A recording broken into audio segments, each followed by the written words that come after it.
satisfying cup of coffee. Hi guys, how are you doing today? I hope that you're doing amazing and fantastic and wonderful.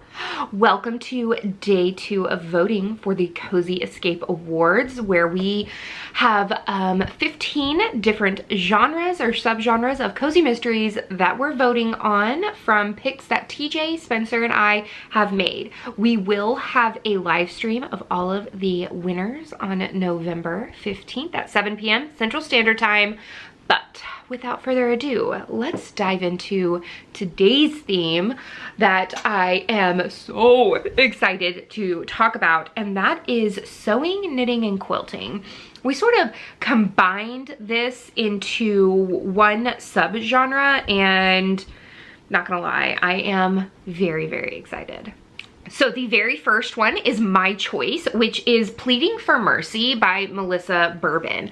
I love this series so much. It just got a redesign for the covers and they are flipping stunning.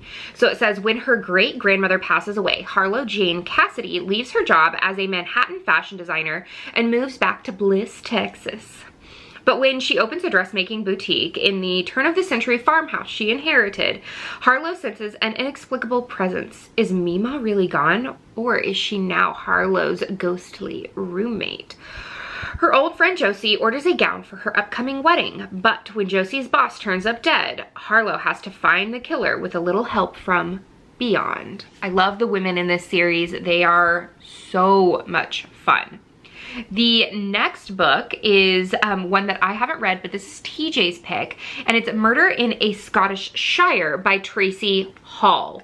Like, my TBR, guys, is just like growing from just TJ, Spencer, and I talking. Seriously, it's insane. For a 28-year-old single mom, Paisley has knit together a sensible life for herself. Her 10-year-old son, Brody, and Wallace, their black Scottish terrier, having inherited a knack for knitting from her dear departed grandmother, Paisley also owns a specialty sweatshop called Cashmere Crush, where devoted local crafters gather weekly for her knit and sip. God, I want a knit and sip. Lately, though, Paisley feels as if her life has been unraveling.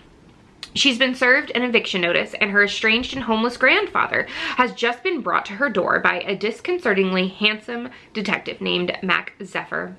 As if that wasn't enough, Paisley discovers a young woman who she recently rehired to help in the shop dead in her flat, possibly from an overdose of her heart medicine. But as details of the death and the woman's life begin to raise suspicion for Detective Inspector Zephyr, it's Paisley who must untangle a murderous yarn. So good, so good. Okay, this next one is Spencer's choice, but is also my choice too. I mean, A Pleading for Mercy is my choice, but I have been binge reading this series. I'm on the 9th book right now, and I started like 9 days ago. I've basically read one of these books a day since I started it. But it is The Vampire Knitting Club by Nancy Warren.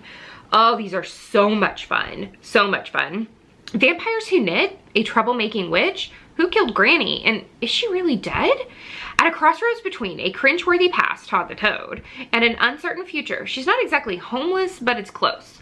Lucy Swift travels to Oxford to visit her grandmother. With Gran's undying love to count on and Cardinal Wolsey's Gran's knitting shop to keep her busy, Lucy can catch her breath and figure out what she's going to do.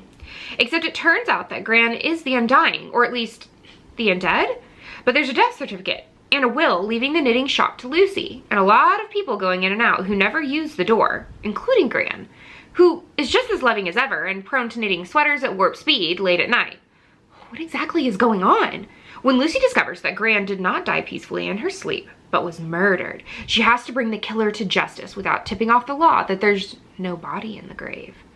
Between a hot 600-year-old vampire and a dishy detective inspector, both of whom always seem to be there for her, Lucy finds her life getting more complicated than a triple cable cardigan. The only one who seems to know what's going on is her cat, or is it her familiar? There are so many good choices. I do not envy you guys having to vote and pick one, but you must. Go to my Patreon, everything's linked down below, and go and vote to your heart's content. Make sure that you go and check out, Spencer is doing the best news release today, and TJ is doing our cozy companions, so kitty cats and puppies and all of the fur children. So that's the end of this chapter of Courtagonist. Please give this video a thumbs up and subscribe if you haven't already. And until next time, guys, happy reading. Bye.